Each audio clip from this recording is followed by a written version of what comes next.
Assalomu alaykum barchaga. Ayni damda bizlar tuman tibbiyot birlashmasining binosini oldida turibmiz. Niyatloshka bo'limida. Niyatloshka bo'limida lift ishlamayapti deb aholi tomonidan ko'p murojaat kelib tushdi va aholini norozichiligini keltirib chiqaryapti. Holat yuzasidan shaxsan tuman tibbiyot birlashmasining mas'uli Ochildek Baxtiyor akani topdim. Baxtiyor akaga savollar bilan yuzlantiraman. Baxtiyor aka, shu tuman tibbiyot birlashmasiga qaraydigan Niyatloshka bo'limidagi lift necha oydan beri ishlamayapti? 2 oy bo'ldi. 2 oydan beri ishlamayapti. Bu nima sababdan ishlamayapti degan savol tug'iladi.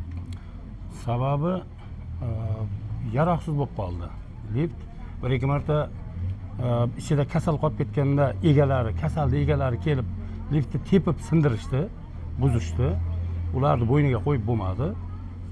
Endi majbur bo'ldik hozir eshiklarni Xitoyga zakaz qilishga. Hozir qashqadaryolik ustalar kelganda ular shu Xitoy bilan aloqa qilgan nima olib keladi, eshiklarni olib kelib o'rnatadi, yana eski oldida ishlaydi. Demak, aytmoqchisi, mana shu bemor orqasidan kelgan shu og'aynilari liftni buzib, eshikni sindirgan, shu sababli ishlamayapti. Bu yerga na yozuvga qaraydi, na boshqaga qaraydi, o'sha kirib tepa-tep qilib eshik sindirib. Lekin biz bilamiz-ku, shu liftni oldiga doim odam turadi, ularni tushirib chiqaradigan. Aka, urib ketyapti ularni. Urib ketyapti? Ha, ular urib ketadi.